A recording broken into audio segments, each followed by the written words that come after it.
And maybe the Fez too. I don't know. Might just get it on YouTube. I guess Ossie's still out there. Yeah. Ozzy, you still out there? I didn't see him chat or anything. Oh, wait, because that's on your channel. I see. He's on Twitch. Yeah. Oh, he's on Twitch. And YouTube's Yeah. on. Yeah. I was looking at my channel, which was hosting it. But I went over to Russ's channel, and there's 20 people over on Twitch right Well, now. I finally was able to make the connection. Yeah, you're live now on YouTube. Twitch. Sweet. So I was finally able to make the connection. Yeah. The Awesome Wood Things, Brenda, Chris Nealon. Well, I have to Angela? step back for a second and remember what I've always known is if it ain't broke, don't fix it. Okay. Patrick's So over there too.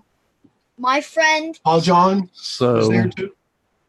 My friend is now in he's watching on Twitch. So, hi Jay. Hey Jay. but now I can't find the Jay video. Zagula? No. Now I can't find the video feed for Zoom. And Daryl's on all three places. Daryl's finally here on all three places. Good. Yeah. Now I've lost the video feed for Zoom.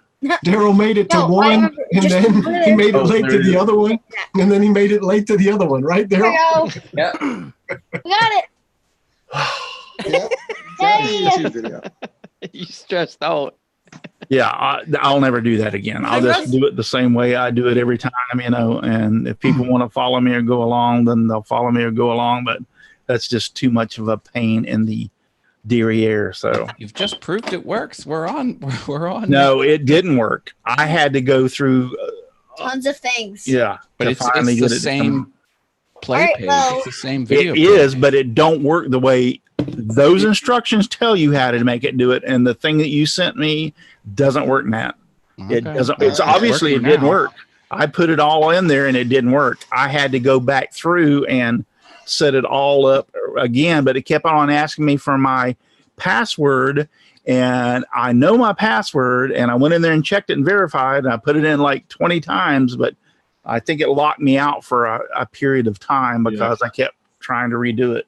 And now the show's almost over. Right. Hey, this Yeah, one's now the show's almost over. So this yeah. one's for Paul John. I see Paul John So- out there. The old thing is if it ain't broke, don't fix it.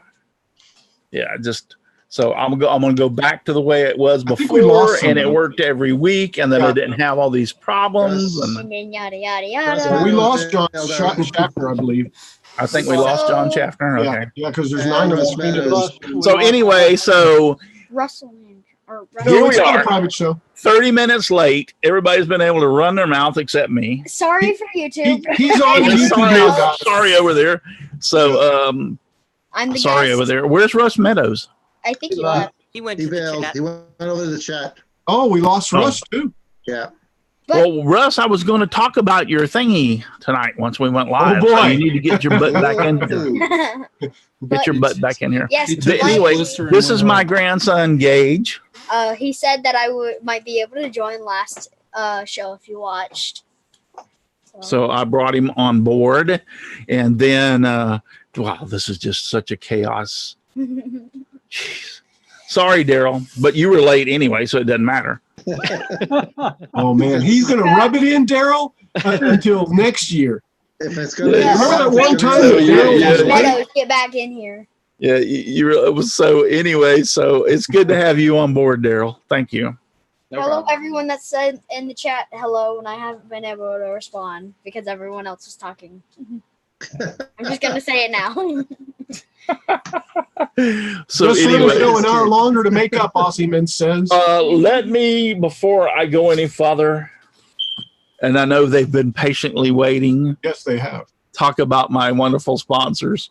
Devobal Technologies for web design and development and hosting. Visit devobal.com. FastCap, innovative products for the professional woodworker. Go to fastcap.com. I can read it really fast. Yeah, Rockler, 60 years in woodworking. Create with confidence with rockler.com. Bearwood Supply Company, your best choice for hard find woodworking supplies. Go to bearwood.com. Klingspor, the sanding specialist. Woodworkingshop.com. Seiko, the scroll saw specialist. Seiko.com. Scrollnado, desk collection system for your scroll saw on. You can find him on Amazon. Woohoo! Amazon, yes. Amazon. And on Rocklear also, Russ maybe? is back. So yeah, Russ is back. Russ. So I know I've caught heck about this for the last couple of, or almost a month now, I guess it's been, that when I started showing stuff off that people had made me, Mr. Russ Meadows Yes. politely asked me, where's the thing that I made you? Well, if you trace back to a long time ago, I used to do this show in my green screen room, and my son separated from him and his girlfriend separated. And so he moved back into the house. When he did, I had a lot of my stuff in the green screen room, and I had to pack it up because that's where he's sleeping. I had to pack it up. Well, when I was moving some of the stuff, I dropped Russ's project that he gave me, and it broke. The frame broke apart, but I was able to put it back together. But anyway, so I get constantly bombarded with, "Where's my thing I made you?" And then Brenda last week was, "Are we ever going to see that thing that Russ made you?" Well, what happened was I unintentionally boxed it up. I thought I set it off to the side to take it into the box it up. Jay, I cannot call you right now. The show's going on. I'm sorry. There you go. Turn your phone off. That'll work. Yeah, just turn it off. So anyway, so the frame broke apart. So I went back through the closet and dug all the boxes out, went through them one by one. It was the third to the last box. But here we have what my friend Russ Meadows made me about 2 years ago. Has it been 2 years, Russ? 2 or 3. Who is But that? that's me. No, Al. He just Oh, I held don't up know. something. What? Al, you held Oh, up. it was Fear. It was Fear. Oh, from yeah. So anyway, this is what Russ made the pattern and cut it out and sent it to me. So I just wanted to make sure that everybody knew I didn't just give him sawdust. no, he didn't just give me sawdust. And it's beautiful, and I love it. I cherished it. Like I said, when it was kind of a spur of the moment thing when Cameron moved in, so I had to box stuff up. I thought I set this to the side so I could repair it and have it. Apparently, in the Holobuster, it got put in a box. And so, like I said, I had to dig the boxes. I knew it was in. I said, it's boxed up. I know it's boxed up. I just have to dig through. That big black spot down there, that square at the bottom, that's where your Simply Wooden Creations was supposed to go. I tried to get the wife to make me some vinyl pieces of SWC. She didn't do it. I said, well, it's going to stay like that then. Well, Russ, I you was know wondering she's if it right broke behind you. when he dropped it. But No, I didn't want to say anything. what happened was when I dropped it, it dropped on the corner. Yeah. So like, let me look. It's like this piece and this piece. It didn't hurt anything other than these two pieces just broke off. Yeah. Mhm. Separated from the frame and from the back.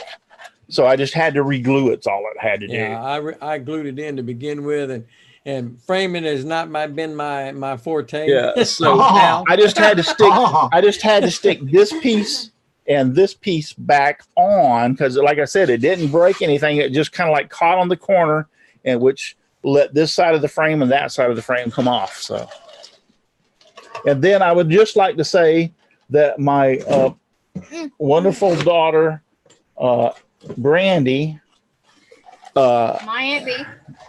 his Aunt B, made me this for Christmas. It's That's nice. etched on glass. Now, we started to talk about that before all the technical stuff, but how did she etch that? I don't know. Is it a IDK, IDK. All I know is she gave it to me, and I said that looks great. It is. So I'll have to find out her process. Maybe I'll have her on the show, and she can tell us how she did it. Did she use sandblasting or did she use IDK? Would a laser even work? Oh, I mean, sure. she handed this to me at Christmas. We were really like, if there was a lot of stuff going on, so I'm not sure if he etched it, sandblasted it, or how she did it. But I remember The this one sandblasting works video, better one of my than first laser. videos here. Papa was supposed to be standing right here working on something, and I was supposed to come in and scare him. you And did. it took us like 20 tries just to get me to say loud enough, shh, be quiet. Yeah. All right, so this is not working. So all this is going to go to hell now too. Watch, it'll fall again, and he'll have to put the frame again together. It'll fall. The frame will fit together better. So anyway, welcome to Let's Talk Shop with Russ. We got that. Let's go down the list real quick and do a real quick of where we can find everybody before we go on. Paul Corliss, Paul's Messy Workshop on YouTube, on Instagram, and paulsmessyworkshop.com. Dixon Hoffman Signs and Decals / 3D Printing, and Facebook. Jim, you are muted. Oh, no, not anymore. I gotcha. You thought I was muted. Man. Jim Bashir's Driveway Workshop on YouTube. And Daryl, Javi asked if you're going to go to the woodworking show in Tampa. Chris. Oh. Or Hey, Chris. gang. We'll talk about that in a Chris second. Cranky, Chris here from the Old Cranky Workshop. It's wintertime. The shop is closed. We'll be back in the spring. And I did not get to the woodwork show today because my truck needs brakes and tires. So anyways, moving on. Brenda. Thank you, Russ. I'm Brenda G, Brenda G's Designs, and you'll find me all over the internet if you look for Brenda G's Designs. I have a YouTube channel. I do a live stream on Thursday nights with Matt called Mind Equals Blown, and I do some comedy videos and crafting videos on my channel. Matt Hayes. Haas, my bad. Thank you, Gage. Matt, Awesome Wood Things is a YouTube channel, awesomewoodthings.com, Awesome Wood Things on Patreon. That also supports my All Things YouTube live stream I do on Mondays, 7 p.m. on the channel, All Things YouTube. Good to be here. Ow. I'm Al Forte, Odessa Woodworking Maker Shop. Just for fun, just ask these two right here. Tomorrow, 2 p.m., Twitch, Kilroy 79763. I'm done next. Russ. Russ Meadows, Rustin L's Wood Shop with a Z. Got to have that Z in there, or you get the other guy. And you can find me on Facebook, Instagram, and just a little bit of YouTube. And last but not least is our guest. M-Trick. Or whatever. No, it's Daryl. Daryl. There we go. Daryl Jones. How you doing, Daryl? Good. Hi, everybody. I'm Daryl Jones from Dread Knot Woodshop. You can find me on the web at dreadknotwoodshop.com or Dread Knot Woodshop anywhere else. Great. So, yeah, it was a little Hectic. hectic is not the word. In the Chaotic. beginning, chaos in the beginning, but we finally got it worked out and we're here. So I can take a big breath of relief. And Chris. I'm just saying, most of the time that what did you say, Chris? What? To Chris Ahern, or however you pronounce your last Chris name. I'm Ahern. sorry. I blew $400 at the show yesterday. Who said that? You didn't go. Nantic River Woodcraft. It was Chris Nealon. Chris Nealon. He blew $400 at the woodworking show. Wow. Yeah, he bought carbide inserts and some Sorbies or something like that. Wow. Okay. Wow. That's cool. I did that last time I went too, so I understand. It's been a while since we had Daryl on, and he's had a lot of changes. He's grown exponentially as far as his wood turning skills. I've noticed that by watching some of his videos and some of the stuff he posts on Facebook, and also, but he's picked up a few sponsors and stuff, and things have been happening in his over in his corner of the world. So tell us about it. What's going on? Hey, Jim stole our background. Oh, Jim stole our background. Yep. Yes, he did. Jim, naughty of you. You just Go ahead. saw what he did. Let Daryl. Let's let Daryl talk because he's like the guest. So. All right. Well, first of all, somebody asked if I was going to be at the Tampa Woodworking Show.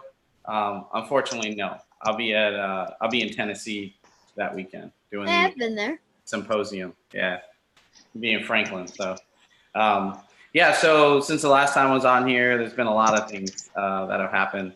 I've worked with a couple other companies. Currently, I'm the U.S. National Educator and Demonstrator for Robert Sorby.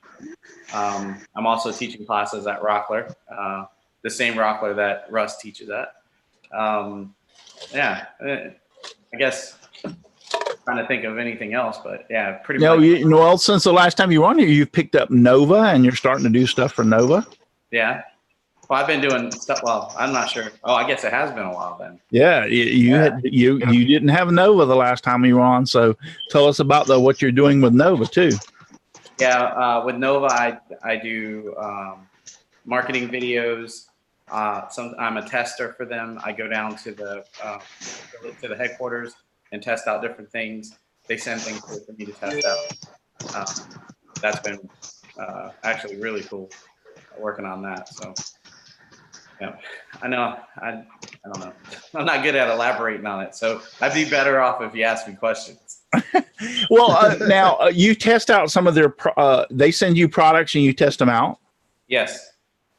All right. So, in your honest opinion, when you put stuff up that Nova has, and I'm not trying to back you in a corner so you're saying anything bad, but I mean, in your honest opinion, I think Nova has a fantastic lathe. I love my 2024, whatever you want to call it, out there from Nova that I purchased. And so, but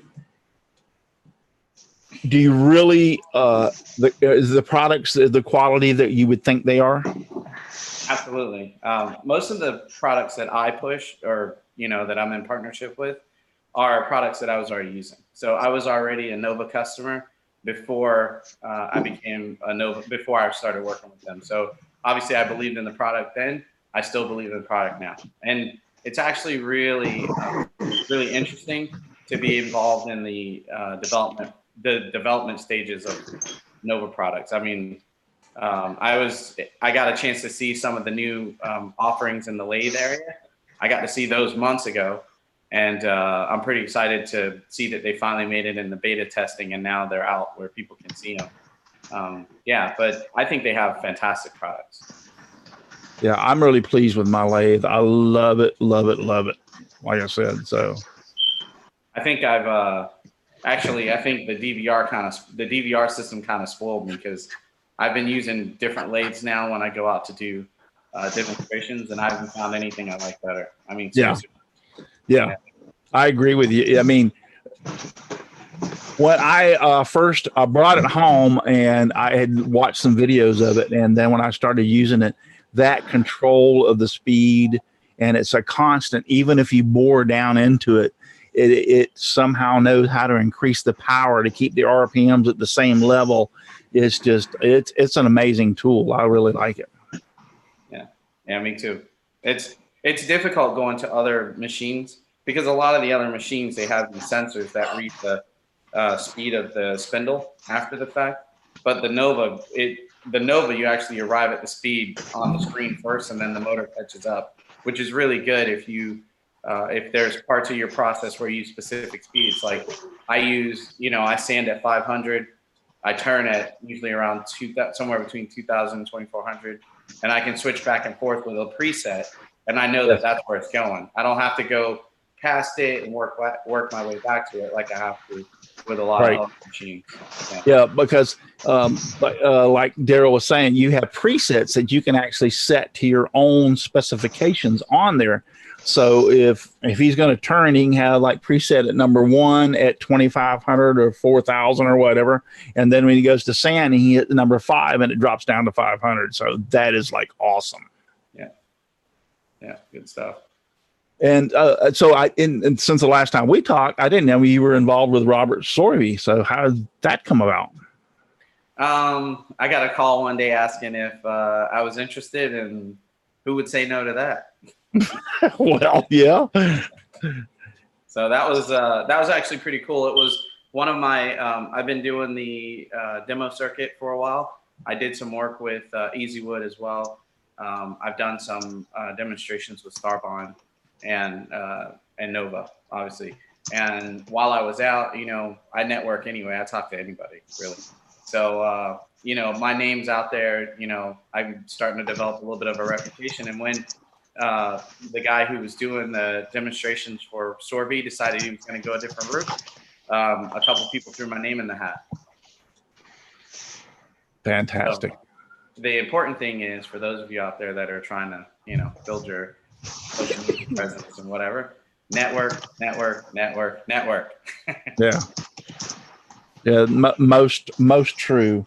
Let's go back through here, Gage. Let me show you how to do. No, you have to do it like this. It's not a touch screen, son. Yeah, it is. It's not that far, is it? Yes, it is. How do you figure? Oh, it is? Mhm. Well, holy crap! I didn't know I had a touchscreen computer. Every day's a school day, Russ. Really? So we have Aussie Man is out there in the chat. Aussie Man, I tried to say I to him earlier, but Yeah, it was Aussie Man. Yeah, Aussie Man, Jim Bashirs, which we know he's on there. Go ahead and scroll up so I can go down through, since you know how to do this so well. Dan Ingy from Dan Ingy Woodworking, go up. like I literally Chris Nealing from Chris Nianic. Yeah, I tried to River show. Remember Woodworking? that one time I tried. Yeah, Nianic Wood. You said it right. Yay. Yeah, I know. I'm learning. Hello, Dan and G Woodworking. Go ahead. There's Jimbo. Jimbo 5312. Good evening, everyone. I hope you had a great Saturday. Yeah, we're having a great Saturday. I did, apart from burning myself in the foiler. Oh, yeah, okay. Leonard Davis said late start. Yeah, Russ, yes, you wouldn't even believe. We don't even want to go there. I just want that to just go away. Dan Hingy's Woodworking says Russ is a slacking. Thanks, Dan. I really appreciate that. Yeah, Jimbo gives me nothing but thumbs up. See, that's my kind of guy. One for Al. One for Al. What did I get? And one for Al. Oh, indeed. Yeah, he did. Russ needs a new watch. Yes, getting all the puns now. So go ahead. You just got a super chat too. Dan Ingy Woodworking put a bunch of Z's up there where he was falling asleep, waiting for us to get in here. Kim McCrory, the Dixie Doghouse. He says, hey, y'all. So go ahead. Patrick Workshops out there. Hey, Patrick. Yeah. Where's the show? He says, well, it was a day late and $1 short. Go ahead and go up. You actually got $1.99 from Chris Nealon in a great. Hey, every penny counts, and I love my super chats. Go ahead and scroll on down. Oh, yeah, you see you started something. You got to continue with it. Go ahead. Bob Lee's Workshops out there. Hobby's Woodshop. Oh, Hobby's Woodshop. Hobby's Woodshop. Go ahead. Hobby's Woodshop. Michelle Marcoux. Bonsoir. Yeah, bonsoir. Thank you for being out there. Dixon Hoffman, but he's on the panel, so he don't count. Go ahead. Scrolling down, I'm looking to see if I see anybody else. Posted a taco. Posted a taco. Yeah, he's hungry. He loves his tacos. Billy Burt, how you doing, buddy? We're doing fine. Hi, gals and girls and guys and gals and whatever. Billy Burt. Oops. Go ahead. Billy says he met Daryl at SWAT last year. Yeah, just trying to go back through and see T-Mac's out there. Thank you, T-Mac, for watching tonight. I appreciate that. Trying to go back there. If you have questions for Daryl, he's got a question. Yeah, one came in. Yep. All right, so go ahead and go to the bottom. Hit that arrow down. The Aussie Man is the one with the question. Aussie Man says, question for Daryl. I see lots of turning videos you do. How do you find carbide tools compared to traditional tools, Daryl? It's the question. Yeah, I know that's a difficult question, and especially for you, because I know personally that you started out with traditional tools and tried to learn them, but you also had been working with Easy Wood Tools, which they brought into their carbide tools. So, yeah. Well, first of all, I want to start off by saying that there isn't a right or wrong way to turn, because some people get stuck on certain things. I feel like the best solution is the best solution for you. But that being said, I'm more of a hybrid turner. I'm more of the school of thought that whatever tool gets the job done best for me is the way to go. I don't have any issues with insert tools. I do prefer high-speed steel. However, when I'm doing hollowing and closed forms and things like that, I do like the insert cutters. I do like the insert tools better. I do prefer those for that. But most of the hollowing tools are scrapers anyway, so it kind of works itself. You know, that kind of thing just comes natural anyway. but when you say that, as far as you prefer the insert tools, what's the difference? Is because, I mean, when you're doing a bowl gouge trying to get in there and hollow something out, is it a little rougher or a little harder to do with a bowl gouge than it is compared with an insert tool? Well, it's hard to. I'm not going to say that you can't get the same cut out of an insert tool that you can a bowl gouge, but in my experience, it hasn't been the same. I get a much smoother cut when I'm working on bowls out of a bowl gouge than I do from a insert tool. However, there's a lot can be done with that. You can turn your insert tools at a 45-degree angle to get a shear cut, and you can get a much smoother cut than you can doing it flat, which is the way it's normally introduced. Right. No, I personally love insert tools. I mean, I started out with them when I did pins, and I won a set from Brian Gidney on one of his when he had the contests, and it was the Rockler, the pin tool set. It had the round, the square, and the other one. Anyway, and I started making pins and with those, and I fell in love with them immediately. They were easy to use, and they produce great stuff. When I tried to make the transition over to, which I still can, when I started using a bowl gouge and stuff like that, I just found it a little awkward. I guess if I'd start off with the bowl gouge first, it might have been different, but I just found it a little bit awkward. I could still use, and I can use a bowl gouge. I just still prefer the insert tools. I think good answer, Daryl.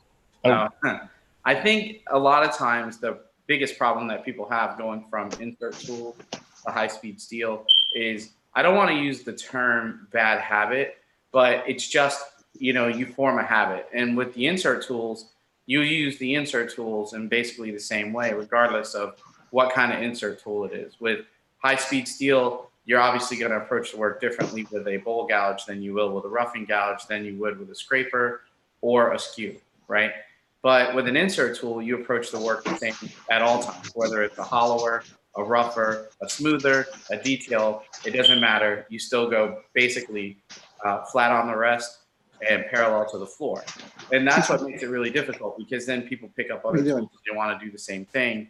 And I think that's where the difficulty is. But I think the best way to become accustomed to a different tool is find somebody that that does the kind of work that you're aspiring to do, right? And somebody that you have access to, and have them show you how to do it. Have them show you how they sharpen, how they use it, because YouTube videos are great, and I do put out YouTube videos, but they're great, but there's something to be said about the feel and sound of the tool when it's working properly. And being able to do that with somebody that you have local access to will really help you to make the transition smoother. Not sure that's what you want to know, but there you go. There you go. Awesome, man. Aussie Man, have You gotta talk up. Oh yeah. Aussie Man says, have you used negative rake inserts yet to get a better finish hollowing with insert tools?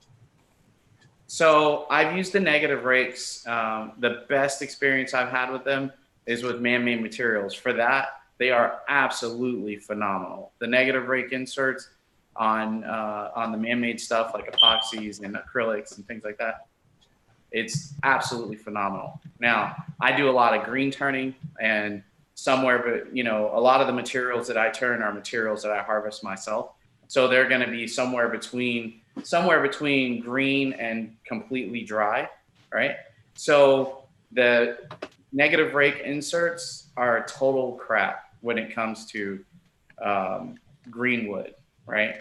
So I've not had great experience with it. It just does not cut. It's whether it's an insert tool or an actual negative rake scraper, it does not matter. Negative rake just does not cut material that's not dry. But for dry material and man-made materials, it is fantastic. Yeah, I get what you're. So, in other words, if you had a bowl that had been sitting there for 2 or 3 years and it dried out real good, or a bowl blank that you had sitting there for 2 or 3 years and dried out, it would cut good on that. But if it's anything near the green, it's just not going to happen. Right. That's exactly what I'm saying. Cool. Hey, Daryl, can you describe the difference in the cutters between a regular and a negative rake? Well, yeah, and I can even talk about it just in terms of a scraper. So the negative rake, all it does is it puts a, so I don't know if you can see me making hand motions here, but the end of your scraper has a particular angle on it, right?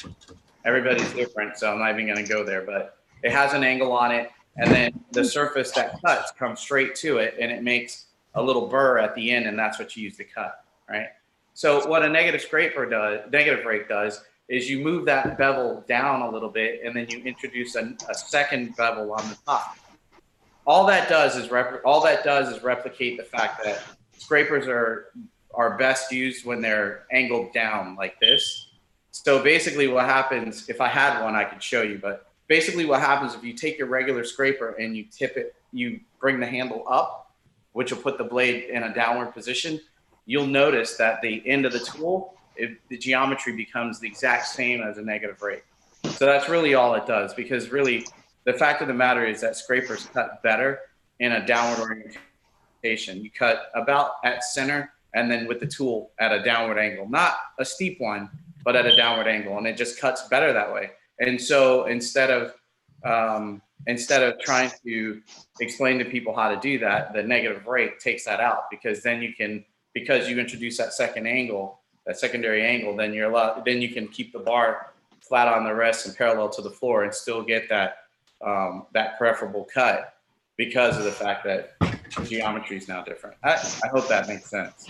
So what you're saying is you use a lot of geometry doing these things, like using scrapers and all that stuff? No, but in the court, so as a wood turner, particularly with traditional tools, the important thing is that you need to learn. When you're learning, you have to decide on what kind of grind you want, because it's not like a knife. A knife is sharp or it's not. You put a certain bevel on a knife, it's either sharp or it isn't, and there's not really any geometry to that. But with a bowl gouge, for example, or even a scraper, in this case, you have an angle on. You have the bevel angle on the edge. With a bowl gouge, you have a bevel angle and a wing angle and a nose angle. So all those things together make up the geometry. And there's several different ways that you can shape your gouges to turn when you're turning. And it's really a personal preference. So a lot of times you'll hear a turner talk about geometry. That's really all they're talking about. It's just the various angles where the cutting edge meets the heel of the tool. Kind of along that line, I've got a question. Do the inserts have the same issue that if you don't hold the tool right, it kicks back, or it grabs it and nicks it or gouges it like you don't want to, or is it more forgiving? It's more forgiving. Yeah. In my experience, I have not known it. I've not had a grabby experience with an insert tool ever. I've only had if you put it in an awkward position, which I had it grab one time on me, but I put it into an awkward position, so it was my fault. But yeah, they are easier to use because it's a little more of a simple way to use them compared to a bowl gouge or something.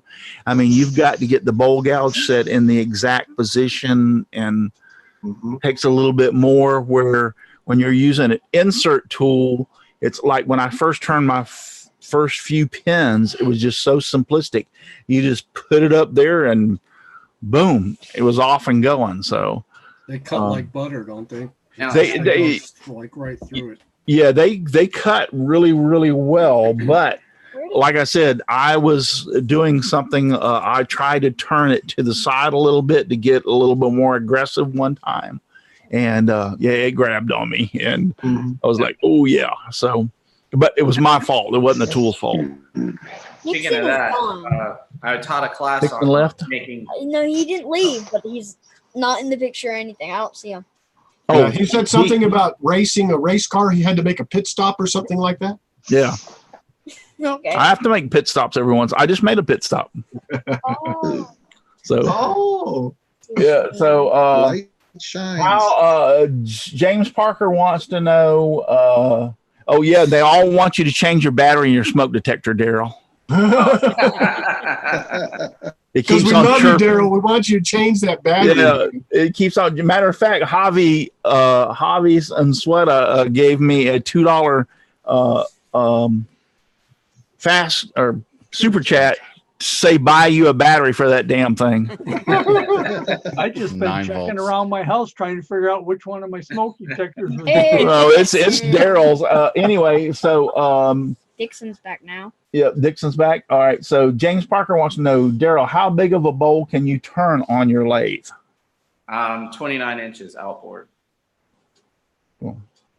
I don't see a lot of need to do that. The biggest bowl I've turned is a little over 16 inches because my wife wanted a fruit bowl, but then she also decided that was too big. So the only time she uses it now is she pulls it out for Halloween to put candy in for trick or treat. Hey, That's just a waste of wood chips. Yeah, that's a waste. Paul John's Life on Twitch is saying that I didn't think you were supposed to change the battery until the time changed. And I said, well, it's probably last October's time change. Yeah. I don't Maybe know. like 2 or 3 Octobers before There that. you go, Daryl. Now, if you're turning 29-inch bowls, are you turning like an entire tree? Oh my gosh. No, not necessarily, but it's close probably. Sitting there in a tree with the whole freaking top cut off out of stuff. Yeah.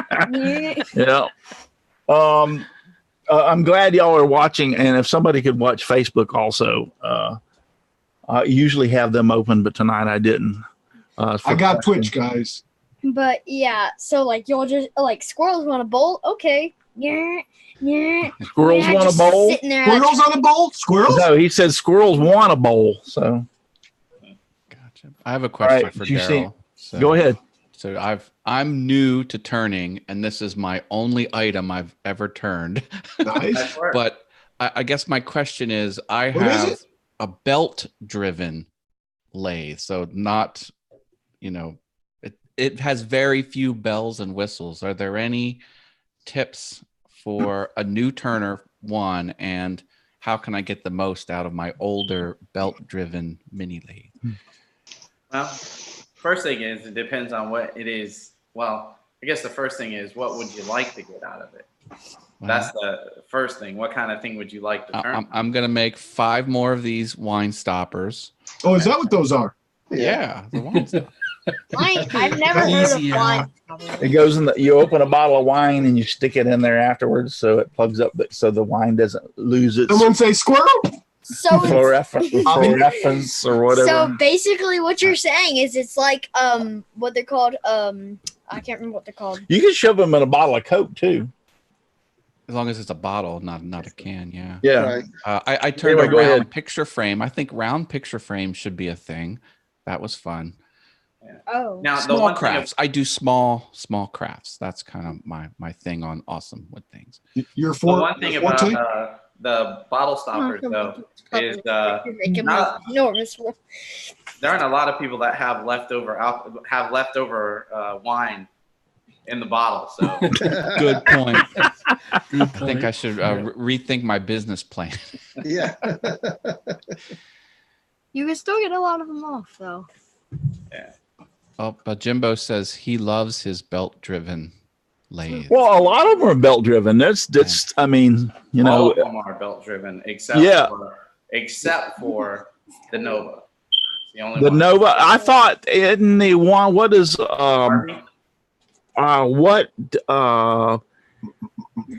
who's the Turner? Him and his wife, Carl Jacobson. Now it doesn't. Now his is not belt term, and I thought his was. The robot is belt driven. Yes, it is. Yes. Well, which he's got more than one though. So which one? No. He uses primarily that. Trying to think of the name of the tool. Robust. And robust is belt driven. Yeah. Okay. Well, see, I did not know that. Yeah. Everything. I don't know Everything what he else has is belt driven. Even the Harvey. The Harvey. Yeah, even with the little servo motor. Yep. It's belt driven also. Right. You know, go back to the Harbor Freight lathe, the bigger lathe that has the speed control on it. Yeah, is I mean, it and the Grizzly lathe are the exact one and the same. And the Jet. And the Jet. They're all three almost And alike. Delta. Yeah, so I think so bad, then. they're all stamped out of China, and they're just painted a little different, and different stickers are on them. You're actually correct, except it's Taiwan. It's not. Oh, Taiwan. Okay, Taiwan. Is that like the My parents Delta get mad at me skull for saw correcting and the people, DeWalt so- skull saw? Yeah, well, I bought an older. Now they don't sell these anymore. When I bought mine like 4 or 5 years ago, I bought the Harbor Freight bandsaw. But my bandsaw is the exact same as the Powermatic of its version and the Jet. I can buy. Matter of fact, I couldn't get a riser block for it through Harbor Freight. They were sold out, and I ordered the Jet, and the Jet fit on it was just perfect. So everything I can order Jet parts for it, or I can order Powermatic parts for my old Harbor Freight, and that's been I love my bandsaw. That's I didn't spend as near as much money as a lot of people did, and it works great. So now, I'll tell you this, I read an article a couple of years ago about that, and a lot of the workshop says it's a Taiwan in a factory, and they have the factory. They pump out machines for all different manufacturers, but what it is the manufacturers have their own quality control at the plant.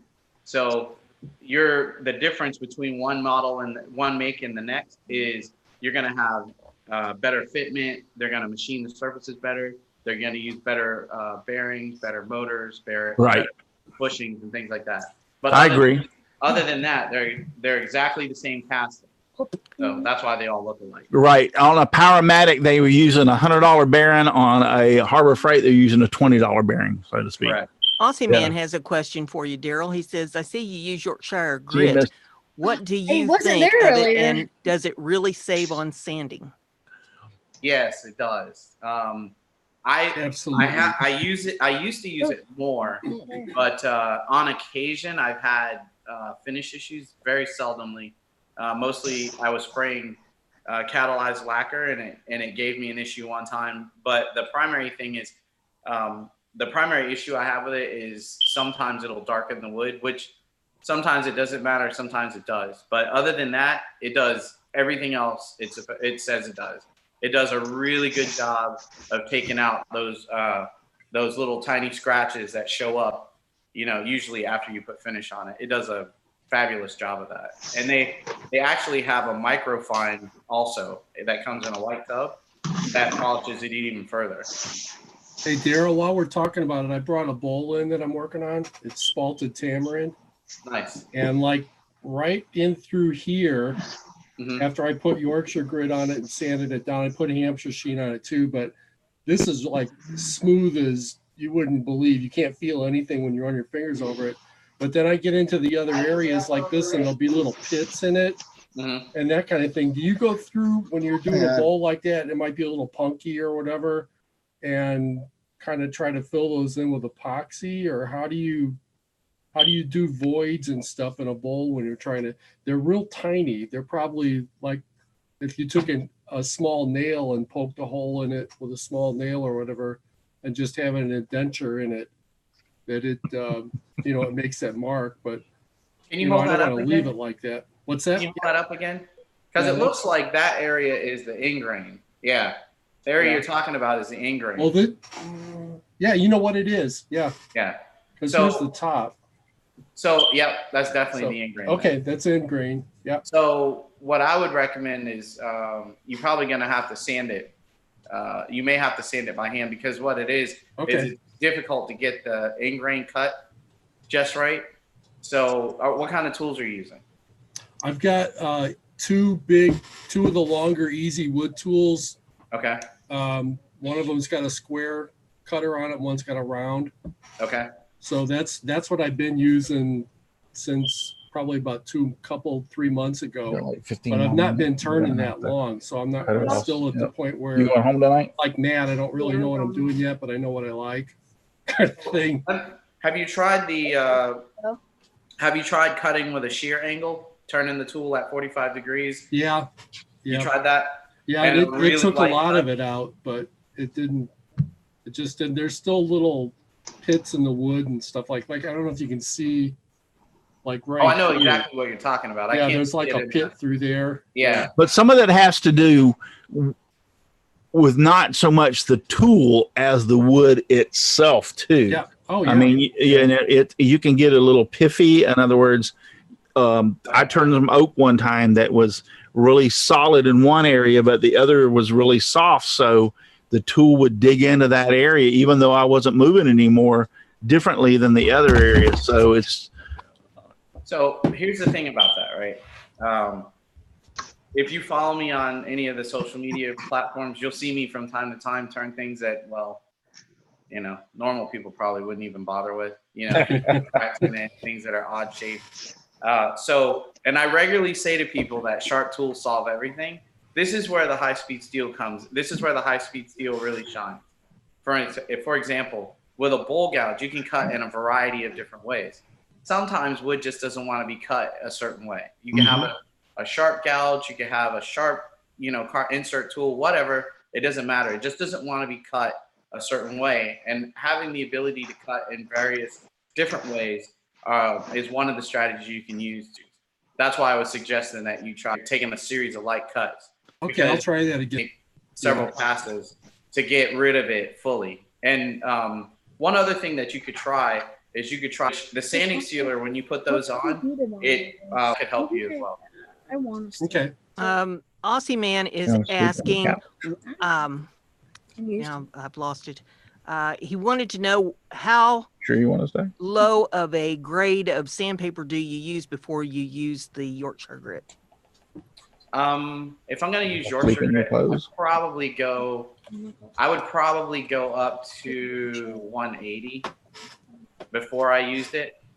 I think they recommend 220 if I'm not mistaken, but I usually go up to about 180 and then I'll move on to the Yorkshire grit. I don't do a lot of high grit sanding anyway. A lot of times I use CA glue on my finishes. And the main thing when you're doing that is to make sure that you just don't have any errant scratches in the finish. It's not so much how smooth the finish is as far as the grits go. It's just you don't want to have any obvious scratches, because that'll translate through your finish. But with the Yorkshire grit, like I said, 180 grit, 200 grit, and 180 to 220 is more than enough. And then the Yorkshire grit will take you all the way up to, it's supposed to be up to a simulated 1,000 grit. It's really amazing. Yeah. Yeah. The difference. Yeah. All right. So Hobby's Woodshop had a idea to condition the wood with cactus juice prior to turning. You can do that if wood is kind of piffy before you ever start it. You can put it in a vacuum chamber and use cactus juice, and that will definitely help.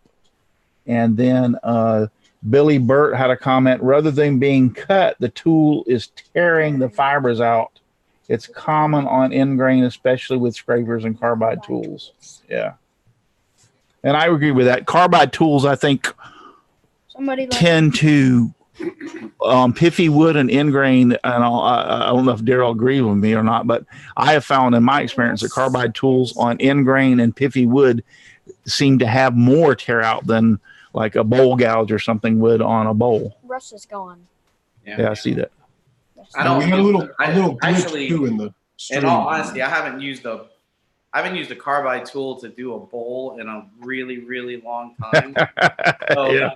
I can't, I'm going off recollection here when I'm talking about it because I don't, I use a bowl gouge. I use high-speed steel for that. Like I said, the majority of the things I use an insert tool for these days is hollowing. Do you need anything? Except a blanket and a pillow. No. Well, he wasn't going to spend the night. Now he's going to spend the night. So I'm trying to talk to his mom real quick. So I'm going to put you on mute. Is there any? I got another question for you while we're talking about Terra. I was making some jewelry, like ring holders. So you'll have like a little depression in a bowl, a small bowl with the finger coming up out of the middle of it. Mm-hmm. So you can put your rings on and stuff. And I got some really, by accident, because I didn't know what I was doing yet, I got some really super hard wood to make those things out of them. And I was trying to, arc out the lower portion of it and everything like that. And man, just cutting across the end grain on that stuff is just murder.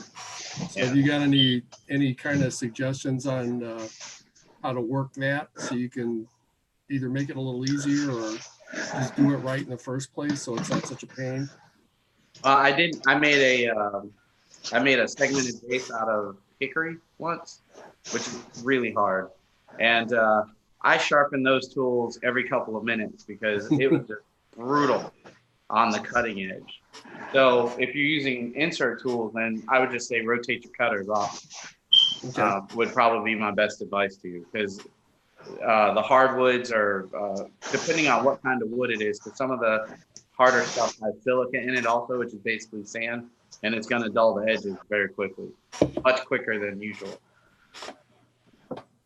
And also, when you make those ring holders, do you do them in one piece or do you do them in two pieces? One piece. One piece? Yeah. Charger. Make life easier on yourself and make them in two. Really? Okay, I'll try it. I make a bowl and then I drill a hole in the bottom of it, usually a 1/4 inch to 3/8, depending on how big it is. And then I just make a tenon on the end of the, I turn the post, usually out of a contrasting wood, which also gives you an opportunity to bring in some contrast. And also, it's easier to decorate the post if you do it in a separate piece. And then you just turn a tenon on the end of it, part it off, and glue them together and Bob's your uncle. Okay. Yeah. Yeah, the last one I did, I made out of Purple Heart, and man, it was just like, I was just trying to jam that thing in there just to get a spot to put the chuck on it, Mm-hmm. It was really and just hard. to give you credit where credit is due, that's actually, it can be fairly difficult to turn something like that all in one piece. So props to you.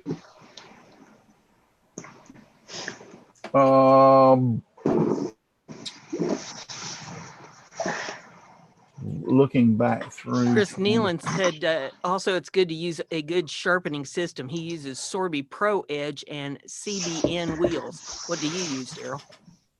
Actually, I've used CBN wheels for a while, but I just recently switched over to the Pro Edge. Absolutely love it. It's one of the things I really like about it is the Pro Edge comes with everything you need. Okay, it's going to sound like a commercial. It's not. But the Pro Edge comes with everything you need to sharpen pretty much all of your wood turning tools right in the box. So, and it runs about the same. It's about the same cost as a grinder, one Wolverine jig, and 2 CBN wheels. Does it have any type of water to it? No, it's Like sanding. It's based off of a sanding belt. One of the other interesting things about it is that with any of the other systems, you got the grinder wheels, and it takes some time to take those wheels off. So if for whatever reason you needed to use several different grits, it's actually a much better system. You just take the little cover off the side, flip a lever, pull that belt off, put on a new belt, and you have different grits available. One of the other things too is that not all steel can be sharpened on CBN and or particular grinding wheels. The Pro Edge also addresses that because they have 5 different types of belts that address all different types of steel. So you can sharpen pretty much anything that you have with an edge, you can sharpen with that. Cool. Aussie Man wants to know what kind of wood you use when you turn your finials. Okay, so last year during the holiday season, I turned a lot of Christmas ornaments, not 19, 18. And at that time, I was doing so much of it, and I don't like doing the same thing. So I was trying all different kinds of woods. And the best wood I found to use is that's readily available is hard maple. And then dye it if you wanted it to be a darker color.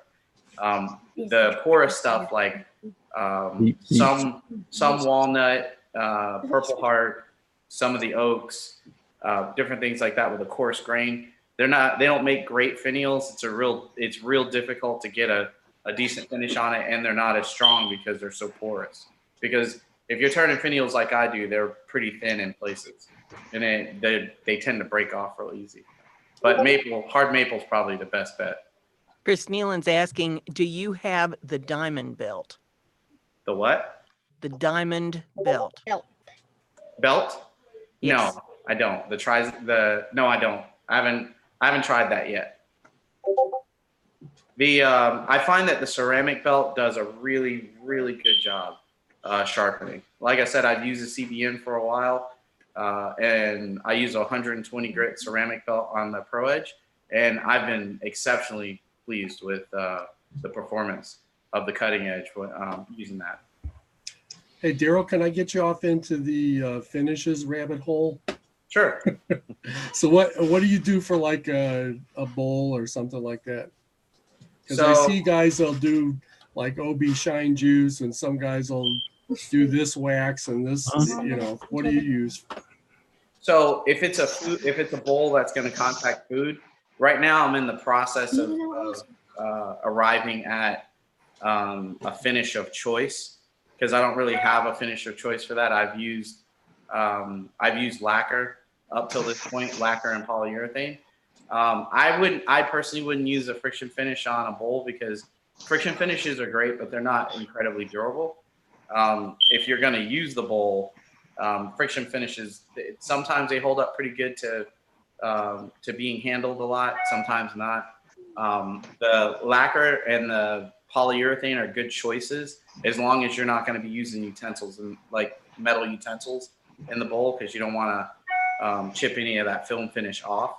I started making my own shop made, I call it board butter, but it's basically a beeswax, mineral oil, and I use beeswax, mineral oil, a little carnauba, and some lemon essential oil. And I'm testing that out to see where I'm going with it. But as far as bowl finishes, I guess it's not a short answer, but that's the one I got. Yeah, if you're going to make personally, if you're going to make a wood bowl, polyurethane lacquer, I think are some of your best choices. Once they cure, there's a difference between drying and curing. Right. Drying can be accomplished within 24 hours. Curing can take 3 or 4 or 5 days. But I would definitely use wooden spoons and stuff in the bowl. Don't use stainless steel or metal in the bowl. Like if you're doing a salad bowl, use wooden spoons and forks and stuff in the salad bowl. Don't use metal, because best thing to do is just make your own utensils as well. Yeah, exactly. Because the metal, think about it. Metal's going to chip. Take a metal spoon and put it up against your oak cabinets and ding on it a few times. I mean, it's going to chip it. It's not going to. So you're better off using wooden utensils in those type of bowls. But there's nothing wrong with almost all of your finishes nowadays are food safe.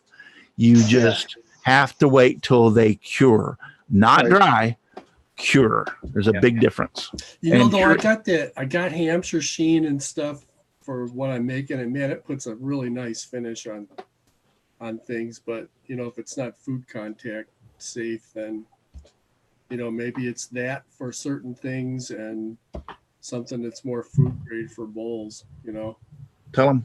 Well, Yorkshire grit isn't really, it's not really intended to be a finish. Yeah, it's just a sanding. No, the grit's not, but then they've got the other side of their company is Hampshire sheen, and it's like the finishing side of it. So they've got a high gloss and they've got a regular sheen, whatever you want to call it, but I've got both of them, and I mean the high gloss stuff will make your things just shine like crazy.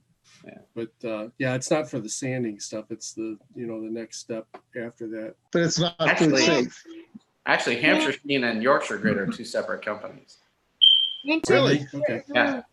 I thought they're the same company. Huh. Hey, we got a question here. Hold on. Atlantic River Woodcrafting says, I have been using General Salad Bowl finish on the last few bowls with Thai H. With good results. With good results. Yeah. So Chris Nealon likes the General Salad Bowl finish for his bowls. I mean, that's what I use too. And to be fair, I got it for free in one of the contests somewhere along the line. I just stuck with it. Yeah, I mean, that's a good choice. Yeah. You know, that is actually a good choice.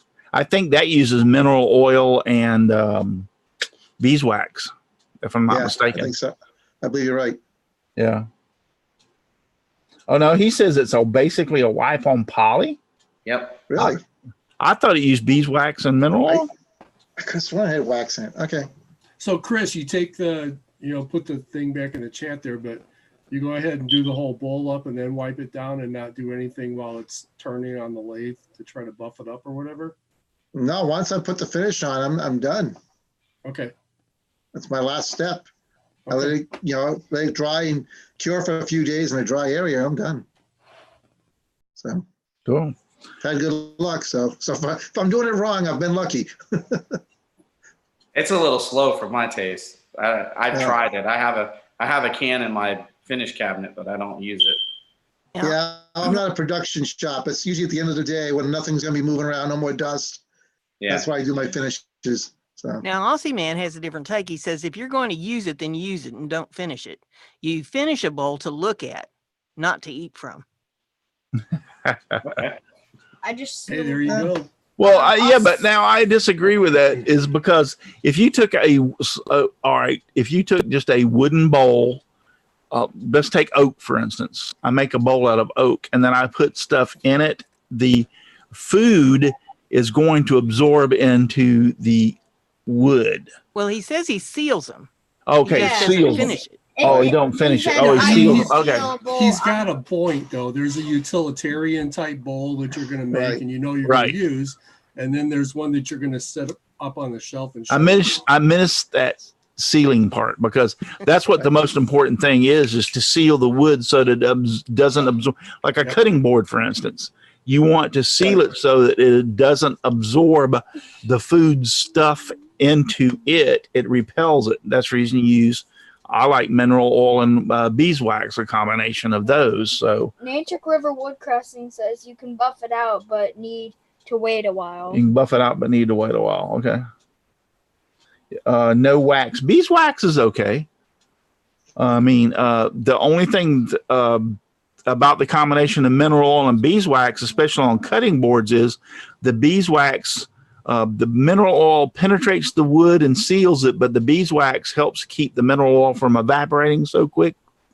What about walnut oil? Chris Nealon just brought that up. Walnut oil? I have never used walnut oil.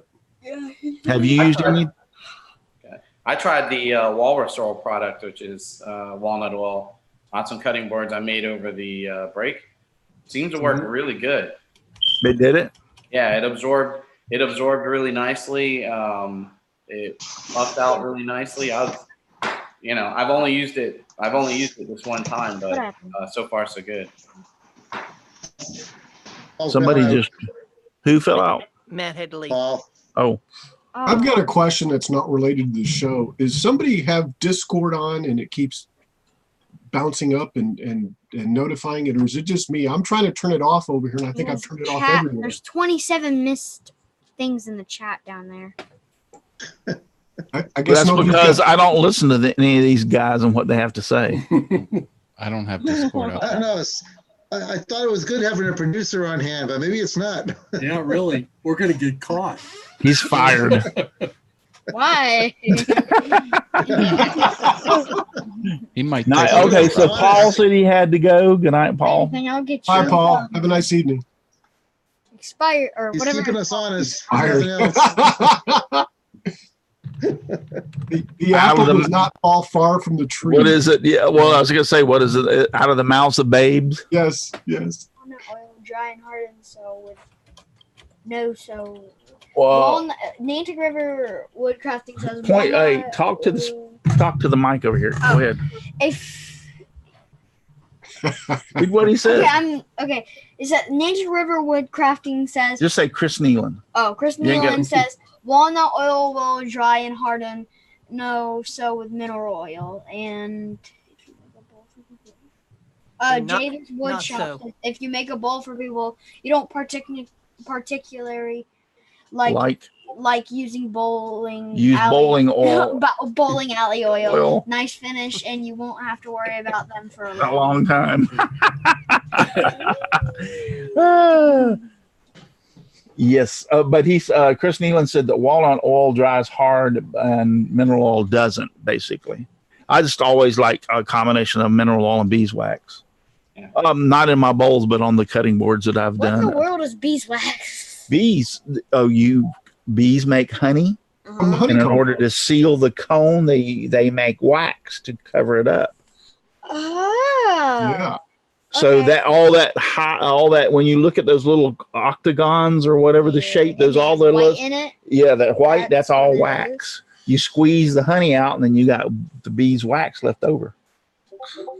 We taught Hexagon. Gage something. Yeah, There you go. we used to. We had bees. We used to go out there and stick our hands in there. I think your mom's here. You want to go meet her? Yeah. Ah, you can't let him Bye. leave. No. I'll be He'll- back. he'll He's be the back. supervisor. He'll I'll be back. Okay, Gage. All right, Gage. We'll He's the expect only you one to come keeping back. us on topic. He's going. He decided to stay here, so he's got to go get his stuff from his mom. He doesn't want to. At first he said he was going to go home tonight, and then at the last minute he went like, I think I'll stay. Yeah, Do you realize he's the only one keeping us on topic? that's right. Yeah, he is. The way to do it. Well, I'll wait till he comes back before we say goodnight, but we're pretty well fixing to cut out of here. But and just to say this, thank you, Daryl, even though you were late. Yeah, dude, thanks.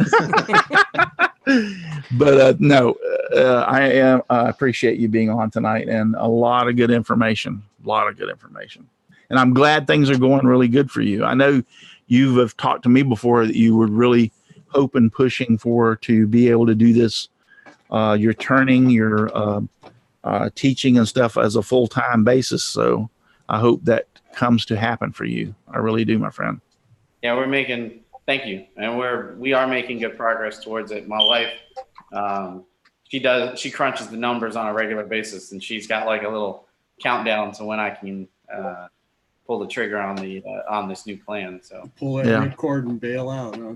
yeah. Well, I hope you can do that, because I think in the short period of time, we've only known each other for maybe a couple of years, but in the short period of time that I've known you, I have seen your skills improve drastically, and I think you're a wonderful teacher also.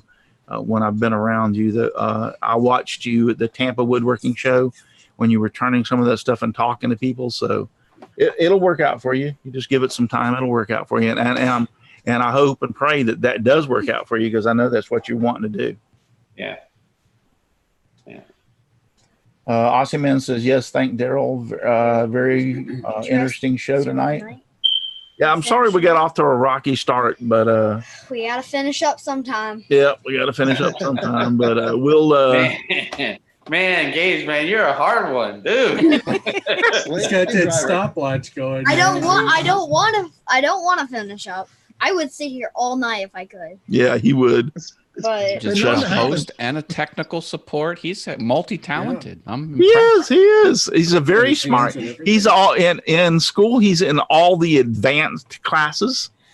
He's STEM, and he's intelligent like his. Now, Russ, I I gotta thought give it it. skipped a couple generations. Is Gage your favorite grandchild? No, I don't have a favorite. Good answer. No, I don't have a favorite. He has shown the most interest in what I am doing as far as the show and woodworking, coming over and in the shop and doing stuff. He's Audra would be next. He shows more interest in Audra, and Audra does show a lot of interest also, but he's the one that shows the most interest of all my grandchildren. So He's now I'm practicing wondering, for with his own future technical YouTube channel. with his technical expertise, when the show's over, will he know how to log off the stream and leave?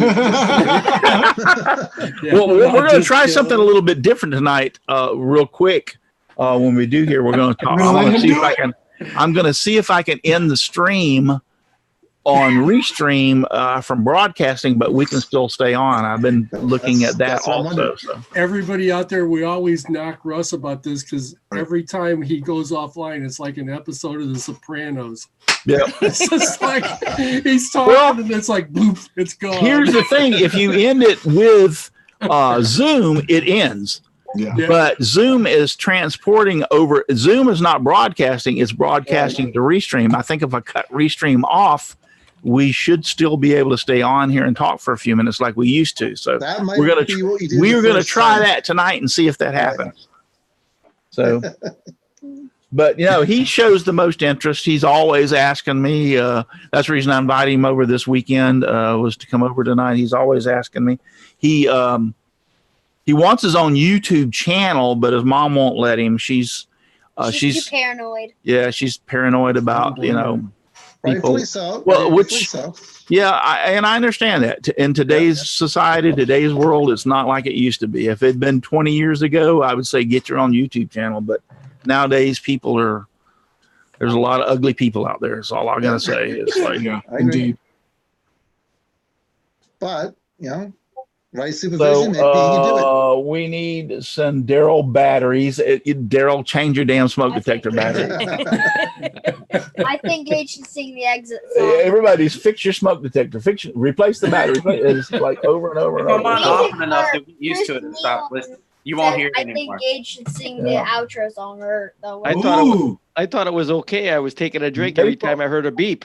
Maple Tree Studios says, "Evening, lovely peoples." Thank you, Maple Tree. And also, what's up with this? I mean, we're slacking on the thumbs up. I have like 47 people watching, and I got 16 thumbs up. That's a big deficit there. Come on. I see 20, but smash it. Yeah, smash it. Jim. Well, even at 20. 4 more people need to smash it. Yeah. Jim. Yes. On Facebook or Beep. Yeah, on Facebook. Jim's not the one who's doing it. No, Daryl. it's not me, buddy. It's on YouTube. There's 20. Yeah. I'm looking over at mine and it says 47, so I don't know. On YouTube? Wow. Yeah. I don't know. Awesome. So I know it's. Trust me, I can refresh it and it'll change, and I've refreshed it and it changed. It's 21 now. Yeah. It'd be real time without refreshing. Well, it's Daryl. He draws his own crowd. Yeah. Now I can go over to Restream and it'll actually give me the refeed out. Restream is saying 47, 3, and 4. So I don't know, Daryl. I just, with turning, it's just such a zen thing to do. You just kind of get into it, and out of all the woodworking I do, I think I enjoy turning the most. Yeah. And it's the Yeah. biggest rabbit hole and the most expensive one too. Yep. So it's weird because you put the money and you think, yeah, I got to buy a lathe and I got to get this no, it's the tools. Yep. It's not the lathe, man. The The lathe lathe is is the the cheap part. cheapest thing you buy. Even Yeah. if it's $10,000. If you don't get good tools, you might as Yeah. well just kick the lathe out of the garage and throw it away. 'Cause- And no matter what woodworking store you go to or show you go to, you keep running across something. Oh, I got to get that. Yeah. Oh, yeah, I gotta yeah. have that. So Yep. So, Yeah, but yeah, it's a it's rabbit hole. it's just such a cool thing to do. I mean, yeah, if people aren't doing it, if you go to get into it, you'll get hooked. Yeah. I tell people that all the time. I'm like, pens is like pens are our marijuana. Yeah. You Pens see, are our I- States, of course, right? Pens are gateway I- drugs. That's I right. can't get into turning Bowls. pens. Pens don't excite me. They did Oh. it first, but I needed some pens. I had Russ turn them for me. Your imagination can go wild on making pens. I know, but this doesn't excite me. what Well, was I'll it? tell The you Duck, the Duck Um, Dynasty guys made their fortune off of doing Duck calls. duck calls, Yeah. wasn't it? Yeah, Yeah. duck calls. And they also have a game. Yeah, look at all the stuff they got now, right? Yeah. Yeah. Sorry, Daryl. They used to just start I off was with duck stuck on calls you. and a show and talking about stuff and a cup. We've got a couple of new people that joined us. John N. Hello, everyone. John from Naves Woodworking. Okay, so John joined us. Jim Dockrell is out there. Hey, Jim. And he said he put his thumbs up. John says he's doing great, by the You way. got to be careful with Jim when he says Yeah, that. Though. And G's Bobby out there. says, I see 22, but I saw 32 earlier. I know it bounces around. I went off a Restream, and Restream said I had 47 here, 3 on Facebook, and 3 on Twitch and 4 on YouTube. It probably thinks you're doing double streams on YouTube. Yeah, it might. No, I usually run about 30, 40 people a night on Saturdays. It's funny. I just did refresh out of curiosity, and it went to 21 from 22. Yeah. Well, that's what I MG said. and Maple Tree Studios. When both I out get there. the one that I go off of is when after a couple of days when I get the feedback from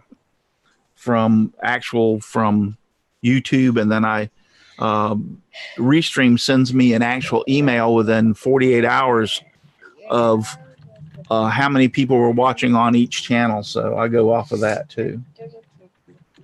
That's cool. Yeah, by that point, everything is caught up. So Yeah.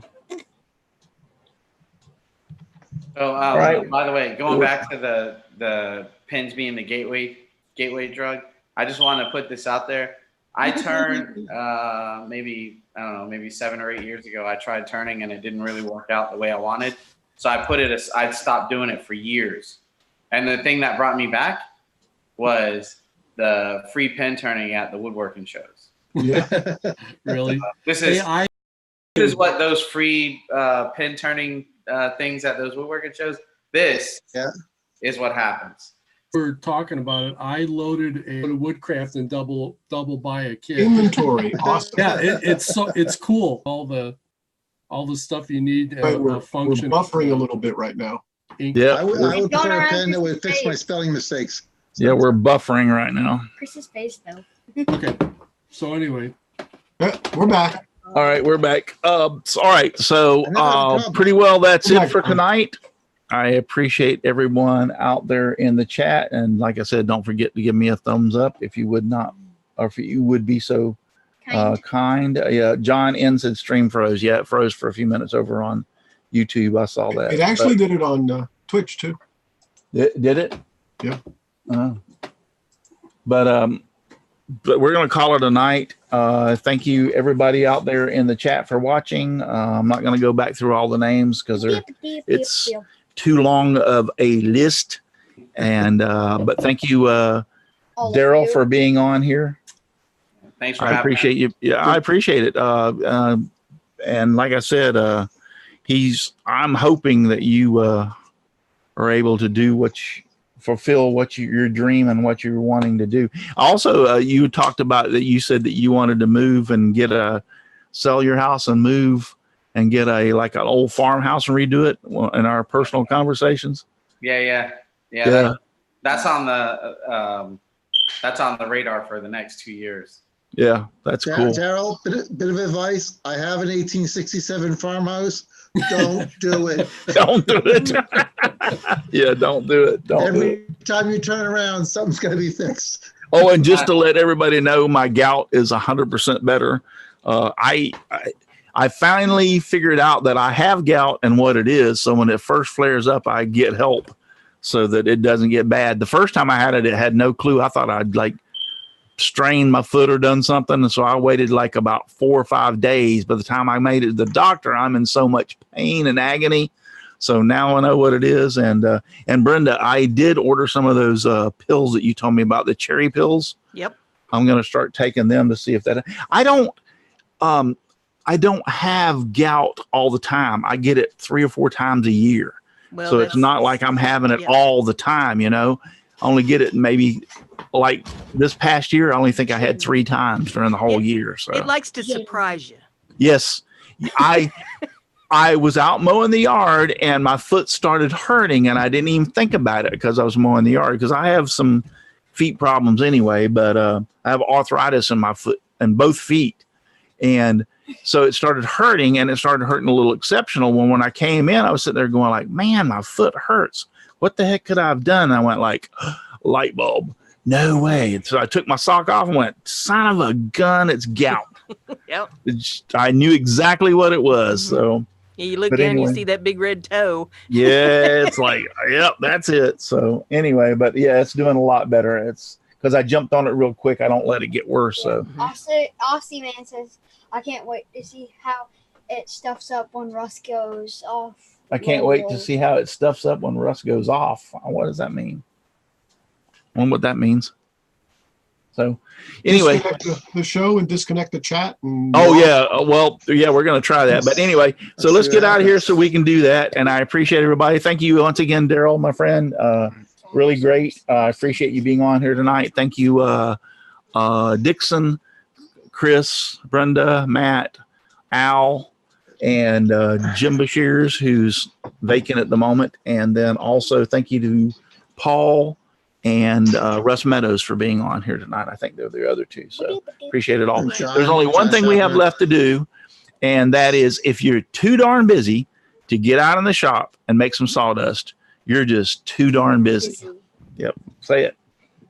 You're just too darn busy. You're just too darn busy. That's it. All right. Sing us out, Gage. Sing us out. You going to sing us out, or you want me to? What the song is. You don't know what the song is? All right. Just give me sawdust, lots of sawdust all around me and everywhere. I like it flying all around my shop and even in my beard and hair. Good night, everybody. Good night, Thank everyone. you for watching, and God bless. Chris has got something to say. What? You don't have to go home, but you can't stay here. Yes. He almost had it. Al. Goodbye, Al. Good night. Good Bye, everybody. Goodbye, Al. Adios. All right, let's see if I can do this. So let's see if I can Good night, actually. Bones.